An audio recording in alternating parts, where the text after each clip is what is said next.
Muy buenos días a todos, otro día más a mi canal. En el día de hoy os traigo un pequeño Ficus Tigerbark. Realmente es un árbol que lo formé a partir de esqueje y como veis he dejado algunas ramas crecer bastante largas, son al final ramas de sacrificio y se han dejado en puntos estratégicos porque la idea es usar estas ramas ya en la formación final del árbol. Y bueno, estas ramas las hemos dejado crecer libremente por dos razones. La primera es que si mantenemos el árbol sin pinzar, creciendo libremente, al final lo que permitimos es que el tronco principal vaya desarrollándose y vaya engordando mucho más rápido. La segunda es que si dejamos que estas ramas, que las hemos dejado en puntos estratégicos, vayan creciendo también libremente, estas también engordan. Así que al final de la película estoy consiguiendo que engorde el tronco principal, que engorden las ramas principales y en definitiva avanzando más rápido en la formación del árbol. Si hubiésemos cortado antes, probablemente tendríamos una ramificación mayor, pero las ramas serían más finas. Entonces habría que esperar a que engordasen para que tuviesen cierta coherencia con el tronco principal.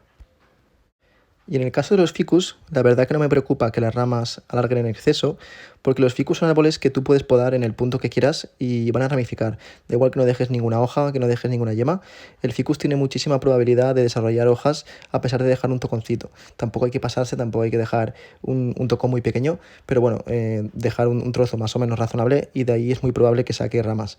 En cualquiera de los casos, luego vais a ver que voy a podar y por si acaso he dejado un par de hojas, más que nada para que no retire savia, pero bueno, aún así se podría cortar un poco más atrás y casi seguro que ramificaría sin ningún problema.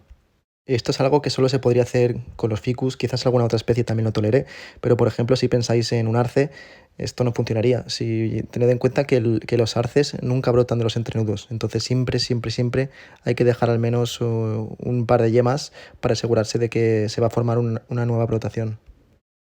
Bueno, ya veis que estoy un poco dubitativo a la hora de alambrar, más que nada porque no tengo claro qué rama va a ser la rama trasera, cuál va a ser el ápice y cuál va a ser la última rama. Sí que estoy pensando un poco en la estructura del árbol.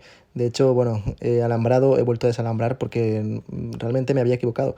Había una de las ramas que pensaba que iba a ser una trasera, pero mirándolo bien, cambiando un poco el ángulo, me podía servir de rama lateral. Así que bueno, he desalambrado, lo he vuelto a hacer y creo que así es mucho más eficiente y no tengo que esperar a que saque nuevas ramas.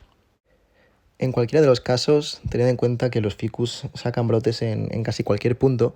Tampoco hay que preocuparse demasiado si veis que os falta alguna rama en un punto clave, porque a las malas si se puede realizar un defoliado y tal vez nazca un brote en ese punto, y si aún así no conseguís el brote, siempre se puede injertar, ya que bueno, tolera muy bien la técnica del taladro, también se puede injertar mediante un injerto de aproximación, así que en general los ficus son bastante fáciles de formar, se puede conseguir una estructura perfecta mediante técnicas bueno, un poco más complejas como los injertos o si no, mediante el defoliado para forzar a que salgan nuevos brotes. Y bueno, ya veis que tengo la estructura del ficus más o menos conseguida.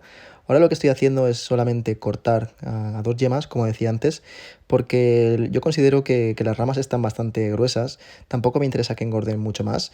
Así que nada, cortamos a dos hojas y de esta forma lo que vamos a conseguir es que salgan brotes en este punto de la rama y poco a poco ir abriendo la ramificación y poco a poco ir consiguiendo una copa un poco más ancha, más densa, etcétera.